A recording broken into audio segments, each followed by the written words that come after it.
Louvado seja o nome do nosso Senhor e Salvador Jesus Cristo.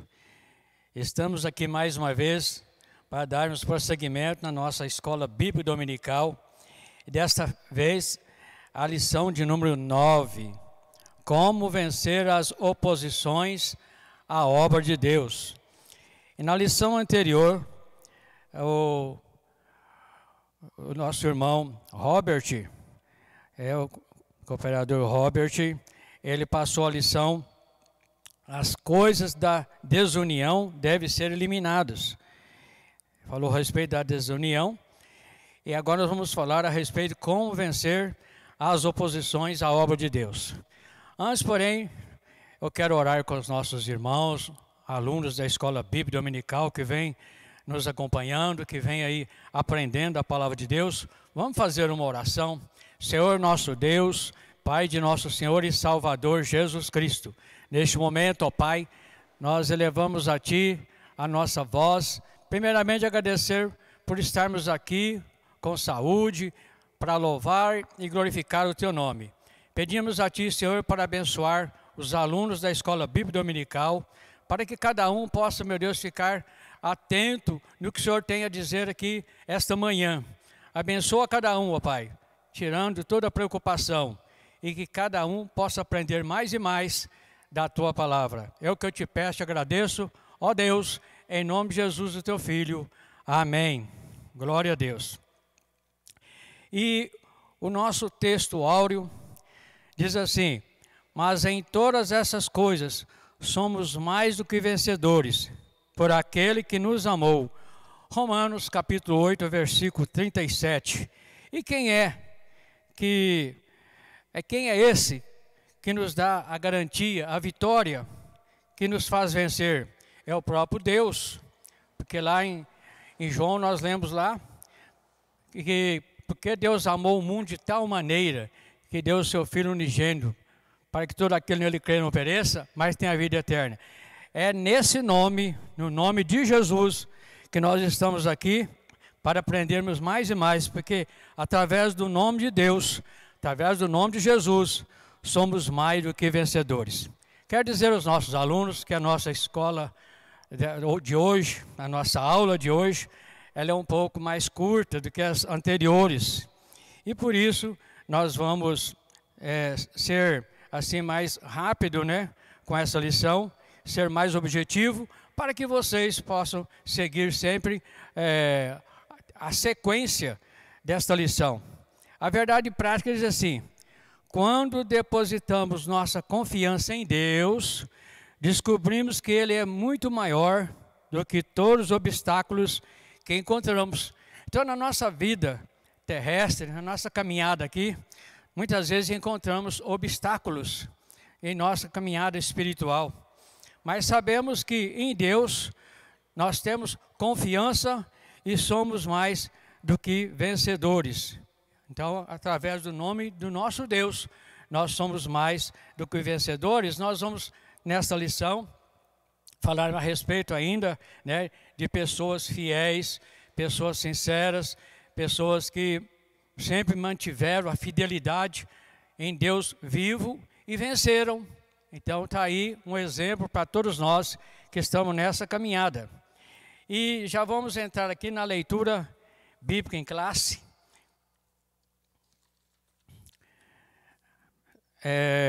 Neemias capítulo 4 e depois 1 João capítulo 4. Neemias 4 diz assim: e ligaram-se entre si todos para que virem atacar Jerusalém e para os desviarem do seu intento. Porém nós oramos ao nosso Deus e pusemos uma guarda contra eles de dia e de noite por causa deles. Então disse Judá: já desfaleceram as forças dos acarretadores. O pó é muito e nós não poderemos edificar o muro. Disseram, porém, os nossos inimigos: nada saberão disso, nem verão, até que entremos no meio deles e os matemos. Assim faremos cessar a obra. Eis aí a oposição. Aí, meus irmãos, nós estamos vendo aí pessoas tentando botar um final na obra para que a obra não prosseguisse. E sucedeu que, vindo os judeus que habitavam entre eles, 10 vezes nos disseram que de todos os lugares tornavam a nós. Pelo que pus guarda nos lugares baixos, por detrás do muro e nos altos, e pus o povo pelas suas famílias, com as suas espadas, com as suas lanças e com seus arcos. E olhei e levantei-me e disse aos nobres e aos magistrados e ao resto do povo: não temais, lembrai-vos do Senhor, grande e terrível, e pelejai pelos vossos irmãos, vossos filhos, vossas mulheres e vossas casas. E sucedeu que, ouvindo os nossos inimigos, que já sabíamos o que Deus tinha dissipado o conselho deles, todos voltamos ao muro, cada um à sua obra. E sucedeu que desde aquele dia, metade dos meus moços trabalhava na obra, e a outra metade deles tinha as lanças, os escudos, os arcos e as couraças, e os chefes estavam por detrás de toda a casa de Judá. Os que edificavam o muro e os que traziam as cargas e os que carregavam cada um com uma mão fazia a obra, e com a outra tinha as armas. E os edificadores, cada um trazia sua espada, cingiram os lombos, edificavam. Os que tocavam a trombeta estavam junto comigo. E disse eu aos nobres e aos magistrados e ao resto do povo: grande e extensa é a obra, e nós estamos apartados do muro, longe uns dos outros. No lugar onde ouvir o som da buzina, ali os ajuntareis conosco. O nosso Deus pelejará por nós. 1 João 4, versículo 4 ao 5 diz assim: filhinhos, sois de Deus e já os tendes vencido, porque maior é o que está em vós do que o que está no mundo. Quem é que vence o mundo, senão aquele que crê que Jesus é o Filho de Deus? Então está aí essa lição, essa leitura bíblica em classe. Uma palavra pequena, fé. É através da fé em Jesus é que nós vencemos o inimigo, vencemos as oposições. Nós vemos aí, estudamos as lições anteriores, que sempre houve oposições quando o povo estava construindo os muros de Jerusalém, quando estava construindo o templo, e daí por diante. E agora temos aqui mais essa mensagem, né, de pessoas opositoras, mas acontece que a obra é de Deus. E quem é que vai impedir a obra de Deus? Ninguém. Como diz a Bíblia, operando eu, quem impedirá? Deus operando, quem impede? É isso? E a introdução diz assim: na lição 7 observamos como a construção dos muros em Jerusalém provocou uma dura resistência por parte dos samaritanos. Nesta lição iremos observar mais detalhadamente as diferentes formas dos seus ataques e o modo como os judeus conseguiram vencê-los e concluir a obra. Então vamos lá. Vamos pelo primeiro tópico. Nós temos o primeiro tópico assim: qual a procedência desses ataques? Isso, e depois nós vemos aqui o primeiro subtópico: a Bíblia revela a verdadeira força por trás desses ataques. Ela diz: não temos que lutar contra a carne e sangue, mas sim contra os principados, contra as potestades, contra os príncipes das trevas deste século, contra as hostes espirituais da maldade nos lugares celestiais. Efésios capítulo 6, versículo 12. Portanto, nossa luta é, antes de tudo, espiritual. Os inimigos visíveis são meramente instrumentos dos demônios, os quais nos atacam. Desde que Lúcifer caiu em pecado no céu e foi expulso de lá, ele tem sido o adversário de Deus e de sua obra, conforme está em 1 Pedro, capítulo 5, versículo 8. E aqui, então vamos ver qual a procedência dos ataques, porque a nossa luta aqui diz que não é contra a carne nem contra o sangue, mas contra as hostes infernais, né? E vamos saber o que é isso aí, né? Hostes espirituais da maldade, o que é isto? Vou deixar bem claro para os irmãos que a gente esteve pesquisando. As hostes espirituais da maldade são as forças malignas. A palavra hoste significa literalmente tropas, forças armadas ou exército. O apóstolo Paulo usa essa expressão quando diz que nossa luta não é contra a carne e sangue, mas contra principados e potestades, contra os dominadores deste século, contra as hostes espirituais da maldade nos lugares celestiais, conforme Efésios 6,13. Agora, essa descrição feita por Paulo indica que, de fato, o reino das trevas se organiza com o objetivo de fazer oposição à obra de Deus. Expressão como principados e potestades, dominadores ou governantes desse século e hostes espirituais da maldade indicam justamente esta organização das trevas. Portanto, o crente está envolvido numa intensa batalha contra as hostes espirituais da maldade. Isso significa que o seguidor do Senhor Jesus não luta contra um exército humano. Eles lutam contra um exército espiritual do mal. Está bem claro aí que a nossa luta não é contra a carne nem contra o sangue, mas contra essas hostes espirituais da maldade nos lugares celestiais. Que lugares celestiais são estes? É onde se reúne os crentes, onde se reúne o povo de Deus. Ali Deus se faz presente, porque onde Deus está, o céu também está. Entenderam? Mas nós olhando aqui por esta lição, que nós não temos ferramentas, né, para lutar contra os inimigos visíveis, mas nós temos ferramentas para lutar contra os nossos inimigos espirituais. Nós não vemos eles, mas eles estão por todos os lados aí, procurando alguém para tragar. Os inimigos estão armados, os inimigos espirituais, eles estão armados de várias maneiras.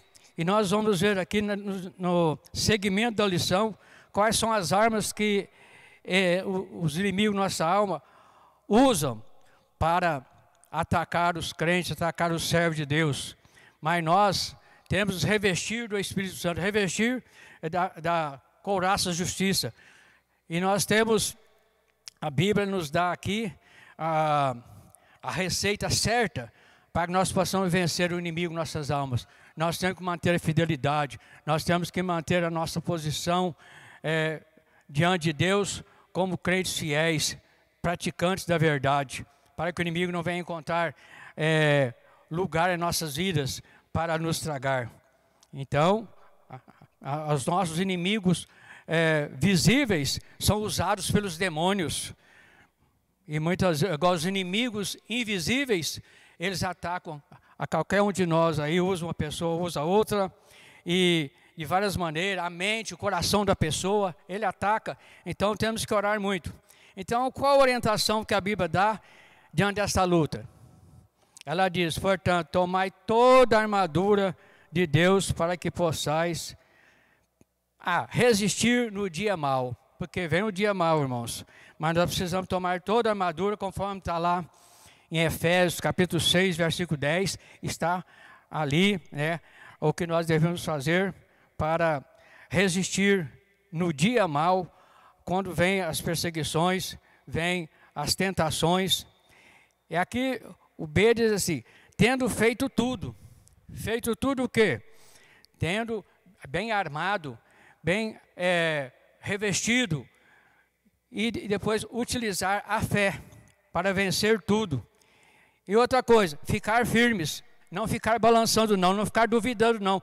Nós quando orarmos a Deus não devemos duvidar.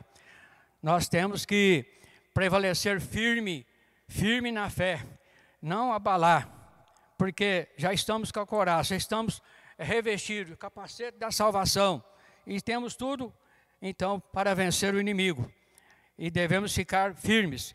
Vemos assim que a Bíblia não aconselha fugir da luta, mas sim ficar firmes, resistir e vencer. O apóstolo Pedro, parece que é o apóstolo Pedro mesmo que diz: resistir o diabo, ele fugirá de vós. Ou ele, ou Tiago, diz isso aí. Então devemos resistir com fé, com confiança. Nessa luta contra o mundo invisível, a arma mais eficaz é a fé. Então, através da fé, nós vencemos. Mas, irmãos, não é porque temos fé que podemos enfrentar o inimigo. Nós temos que andar na direção do Senhor, orar ao Senhor, jejuar e orar constantemente, porque o inimigo, ele ataca de várias maneiras, mas há coisas que nós temos que jejuar. Mas a fé é a principal coisa, porque a Bíblia diz: sem fé é impossível agradar a Deus. A Bíblia diz: quem é que vence o mundo, senão aquele que crê que Jesus é o Filho de Deus. 1 João 5, versículo 5. Porque isso a Bíblia aconselha: milita a boa milícia da fé, toma posse da vida eterna. 1 Timóteo 6, 12. Então, devemos lutar com a fé, para tomar posse da vida eterna. Pela fé, experimentamos a operação do Espírito Santo em nossa vida, conforme Gálatas 3, versículo 2 e 5. Jamais devemos permitir que alguma coisa venha abalar a nossa fé. Por quê? Sem fé é impossível agradar-lhe. Está lá em Hebreus 11, versículo 7. Devemos não temer, mas crer somente, conforme Marcos 5, 38. Não deis lugar ao diabo. Onde está escrito na Bíblia? Está escrito em Efésios, capítulo 4, versículo 2. Nesta luta, as armas devem ser espirituais. 2 Coríntios 10, 4. Só as armas espirituais atingem e alcançam os reais inimigos, os demônios. As armas carnais só nos prejudicam, pois muitas vezes levam-nos a dar lugar ao inimigo. Então, as armas carnais, o que é isso aí? São as ferramentas, né? Tem pessoas que pegam ferramenta e enfrentam as outras, enfrentam seu inimigo com ferramentas materiais, ofende, né? E, às vezes até tira a vida. Não é por aí não, essas armas prejudicam muitas vezes e levam-nos a dar lugar ao inimigo. Depois de tudo consumido, né? Ou consumado, vamos dizer assim, depois de tudo consumado, ou um vai para o cemitério ou o outro vai para a cadeia, não é? É assim. Então não é por aí não. As nossas armas são as armas espirituais, principalmente a nossa fé. Nós devemos orar e saber, né, como enfrentar o inimigo. Segundo tópico, o inimigo procura atingir a nossa fé. O inimigo ataca com a arma do desprezo. Diziam: que faz esses fracos judeus? Agora nós estamos aqui entrando naquela parte que nós lemos lá a respeito da lição bíblica em classe. Neemias 4:2. Diz: que faz esses fracos judeus?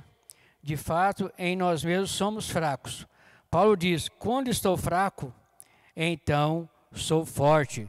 2 Coríntios, capítulo 12, versículo 9 e 10. Quando o crente é tentado e se comparar com o inimigo, está em perigo. Foi essa tentação que derrubou Israel. Veja bem aqui. Então nós não podemos dizer: não, o inimigo que vem para me atacar, se medirmos as forças, as nossas forças são iguais. Então não pensa assim. Foi pensando assim que Israel fracassou muitas vezes diante do inimigo. Quando os 10 espias disseram: não poderemos subir contra aquele povo, porque é mais forte que nós, Números 13, versículo 31, os israelitas recusaram-se a subir, recusaram-se a dar ouvido à mensagem transmitida por Caleb, que dizia, certamente prevaleceremos contra ela. Números 13, 30, o Senhor é conosco, não temais. Número 14, 9. Então, nessa parte que nós lemos, vai falar a respeito quando Moisés, ele enviou 12 espias lá para Canaã, para a terra, para eles dar uma pesquisada. Então ele escolheu das 12 tribos de Israel, um líder de cada tribo. Foram 12 pessoas, foram lá.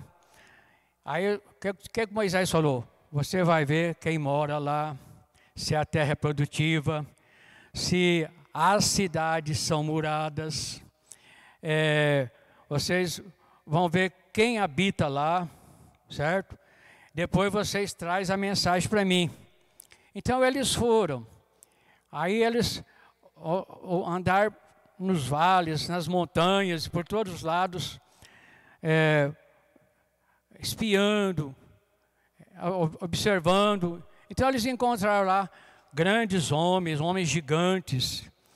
Eles encontraram a cidade toda murada e viram também que a terra era uma terra fértil. Mas eles disseram assim, eles viram lá também que os homens gigantes eram tão grandes que eles pareciam um gafanhoto diante daqueles homens. Aí, tudo bem, né? E o que eles fizeram lá?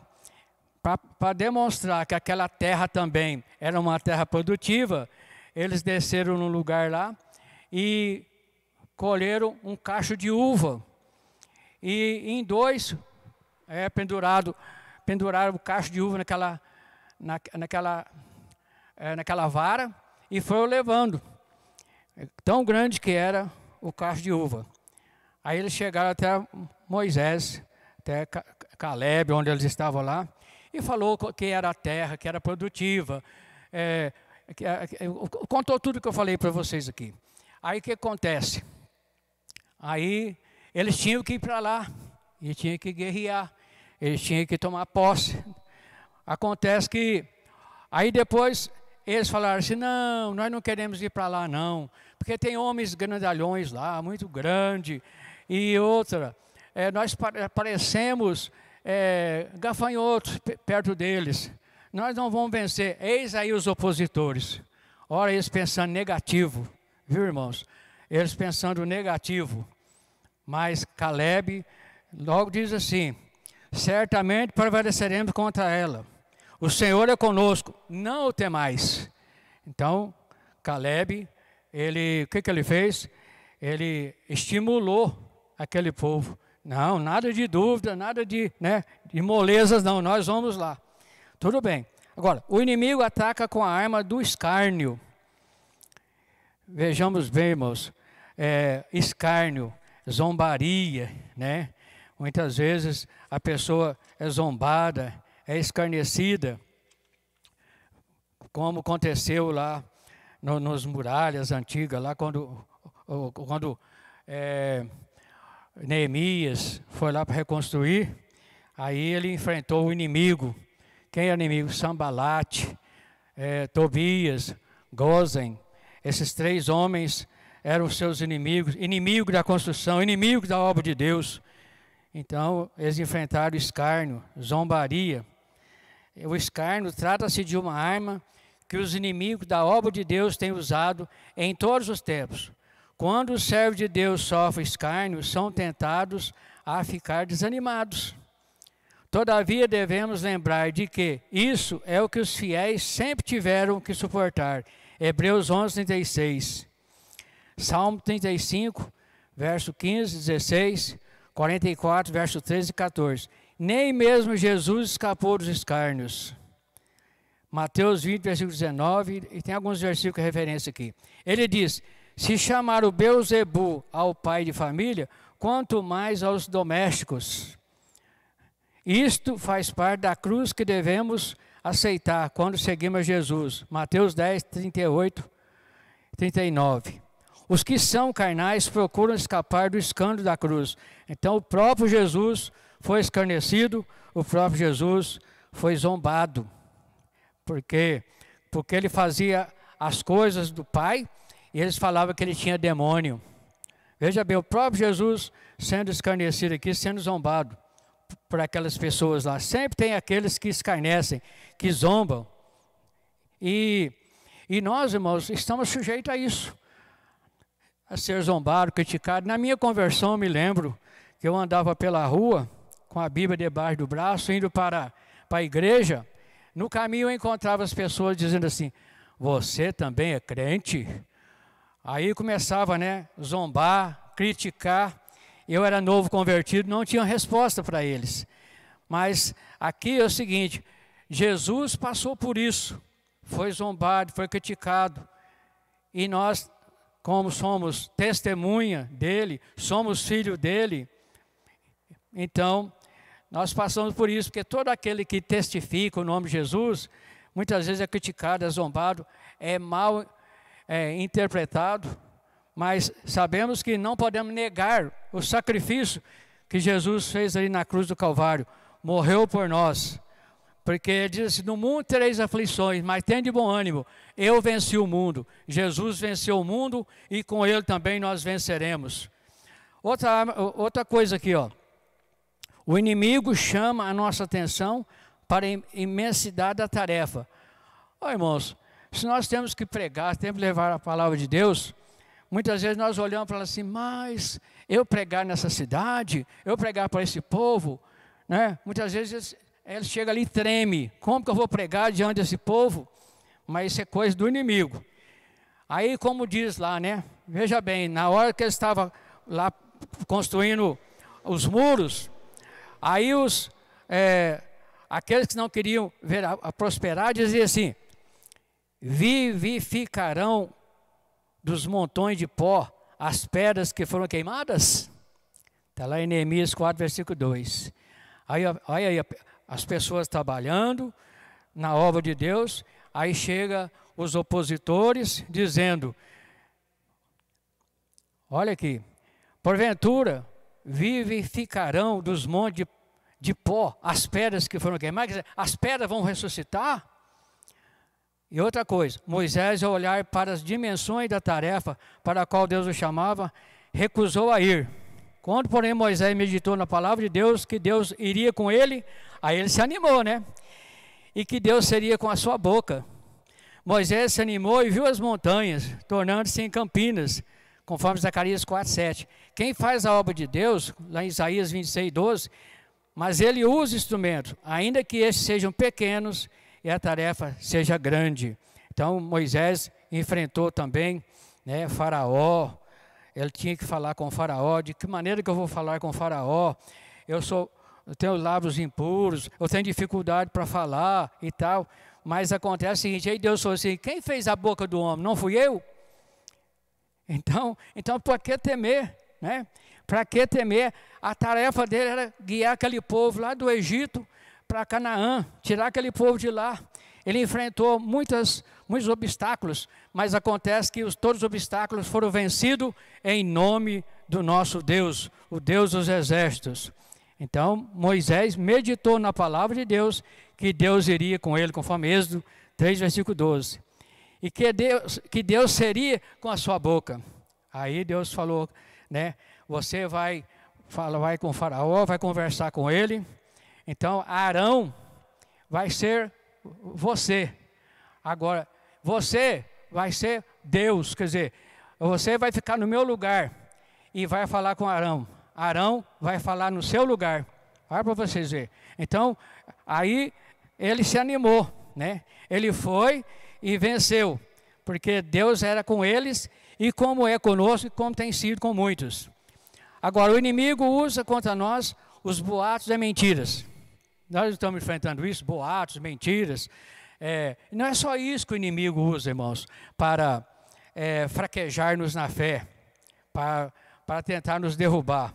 É fofoca, Ele usa muitas vezes, a pessoa às vezes está trabalhando, ele chega ali e começa com certas brincadeiras de mau gosto.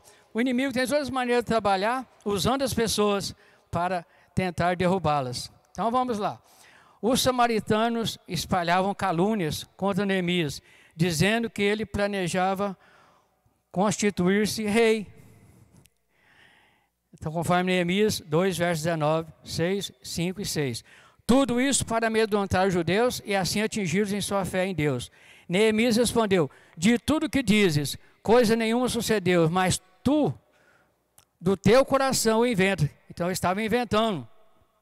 Foi falar ao rei que Neemias queria ser rei lá, né? Mas acontece que Neemias estava lá como governador, enviado pelo rei, né? Agora eles foram contar lá para o rei, né? Que houvera mandado Neemias para Jerusalém, dizendo que ele queria ser rei lá, mas pura mentira. E Neemias logo, o que Neemias fez? Desmentiu. Isso vocês falam do coração de vocês estão inventando. Quer dizer que boato, irmãos, mentira, essas coisas, é obra do diabo. Que a Bíblia diz que o diabo é mentiroso e pai da mentira, tornando-nos recomendáveis em tudo, por honra e por desonra, por infâmia e por boa fama. 2 Coríntios 4, versículos 4 e 8. Jesus aconselhou aqueles que sofreram acusações mentirosas a alegrar-se, a exultarem, e não atentarem para o que se fala deles. Então, lá no Sermão da Montanha, nós vemos lá, né, no capítulo 5, que quando se levantar alguém mentindo, disser todo mal contra vós, né? Então, está aqui em Mateus capítulo 5, nós podemos ver aqui, já que nós estamos na escola bíblica dominical, estamos aqui para aprendermos a palavra de Deus, e a Bíblia é o nosso livro texto, né? Capítulo 5, Sermão da Montanha, bem-aventurados que choram, aqui tem uma parte que diz assim: bem-aventurados os perseguidores por causa da justiça, porque Deus é o reino dos céus. Bem-aventurados sois quando, por minha causa, versículo 11, vos injuriarem e vos perseguirem, e mentindo, disserem todo mal contra vós. Regozijai-vos e exultai-vos, porque é grande o vosso galardão nos céus, pois assim perseguiram os profetas que viveram antes de vós. Então, bem-aventurado aquele que é perseguido, aquele que é injuriado, aquele que muitas vezes é caluniado, mas suporta e alegrar, né? Porque exultar, porque é grande o galardão dessas pessoas no reino de Deus. Então não podemos vacilar, não podemos arredar pé, mas de jeito nenhum diante do inimigo. O inimigo usa como arma astúcia. Olha aqui, a astúcia. Os samaritanos convidaram os judeus para juntos se congregarem nas aldeias. Porém, intentavam fazer mal a Neemias. Insistiram na proposta, mas o convite foi repetidamente recusado por Neemias. O que Neemias disse? Estou fazendo uma grande obra. Não poderei descer, não poderei ir te atender aí. Certo? O inimigo usa como arma as ameaças. Os inimigos dos judeus ameaçaram guerrear contra eles, a fim de espalharem medo e pânico entre o povo de Deus. Porém, diz Neemias, oramos ao nosso Deus e pusemos guarda contra eles. Neemias 4:9. Os judeus não atacaram os samaritanos, mas defenderam a sua área de trabalho, conforme Neemias 4, versículo 13 ao 20. Vejamos aqui que uma das armas que o inimigo usa é a astúcia. O que é astúcia? Usar de engano, de esperteza, né? Vocês viram aí no início da humanidade, Adão e Eva, o inimigo mentiu lá para Eva e foi grande a queda. Né? Igual aqui os samaritanos também convidaram os judeus para junto congregar, mas eles estavam armando ciladas também. Então vamos lá. O terceiro tópico. Qual o segredo da vitória de Neemias e dos judeus? Os judeus venceram porque tinham certeza de que estavam na vontade de Deus. Neemias disse aos seus inimigos: o Deus dos céus é o que nos fará prosperar. Glória a Deus. Ó. Pensa sempre assim, irmãos. Pensa, o Deus dos céus é o que nos fará prosperar. Neemias sabia que o Senhor o havia enviado para Jerusalém e que pelejava por eles. Por eles quem? Pelos judeus.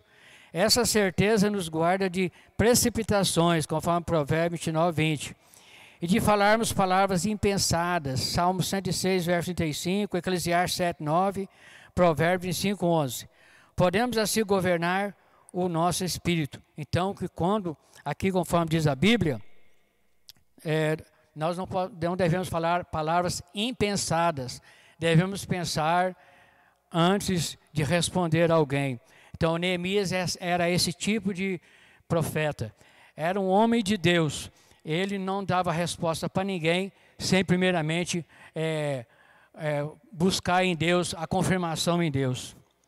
Por isso que as palavras impensadas muitas vezes dá problema.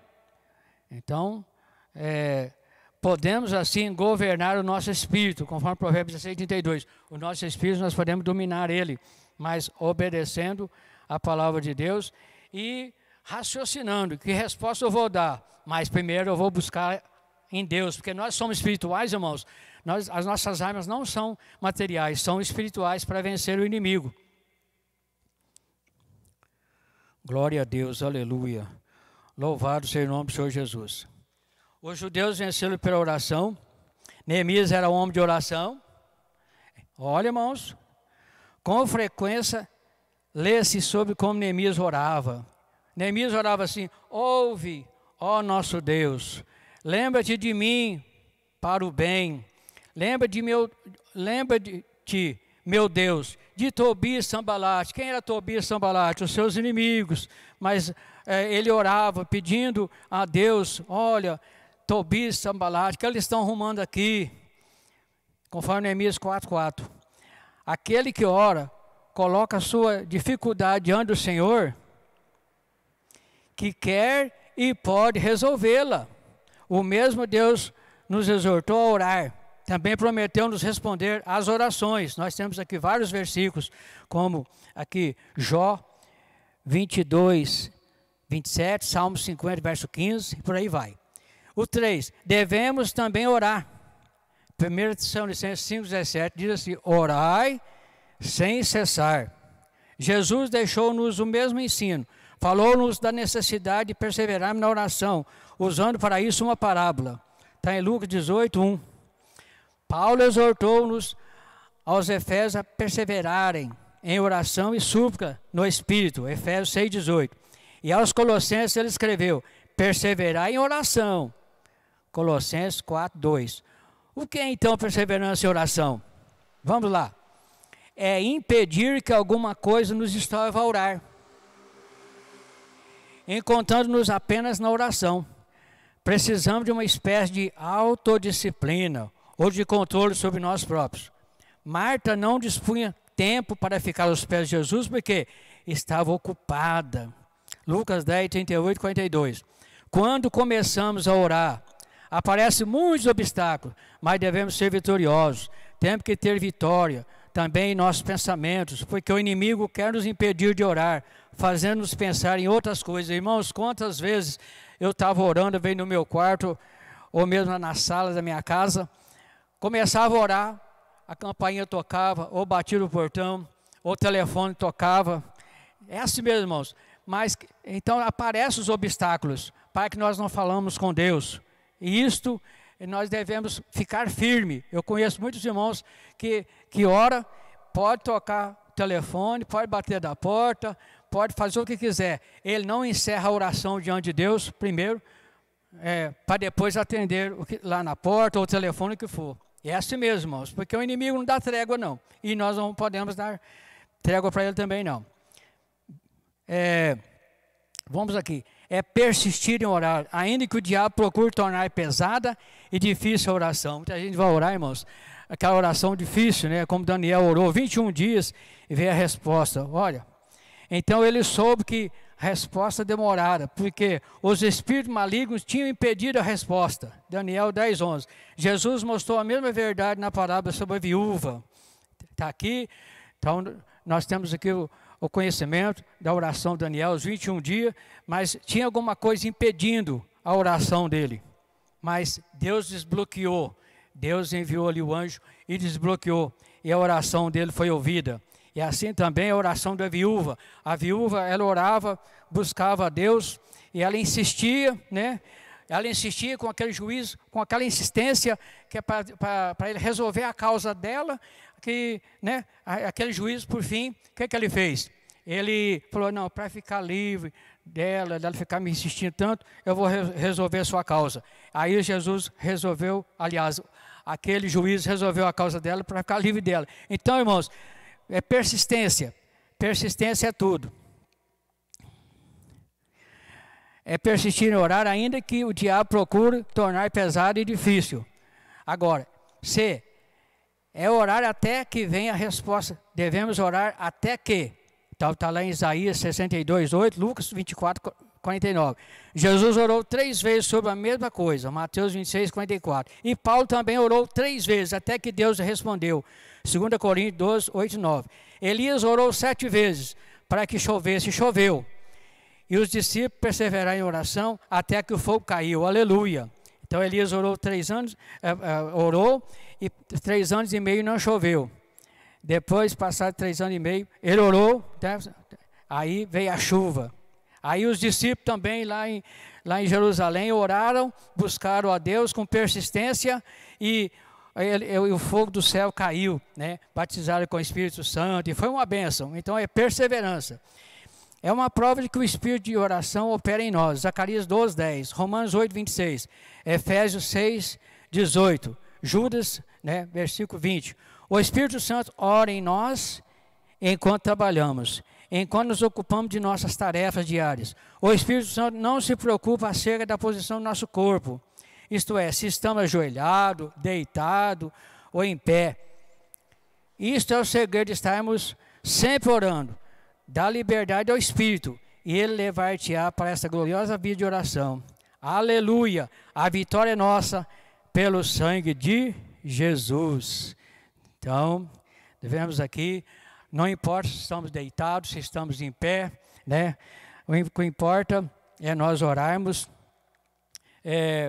com convicção e sabendo que o Espírito Santo ora por nós. Muitas vezes a Bíblia diz que Ele ora com gemidos inexprimíveis, de maneira inexplicáveis. Não sabemos explicar de que maneira, mas Ele ora, Ele leva a Deus as nossas orações.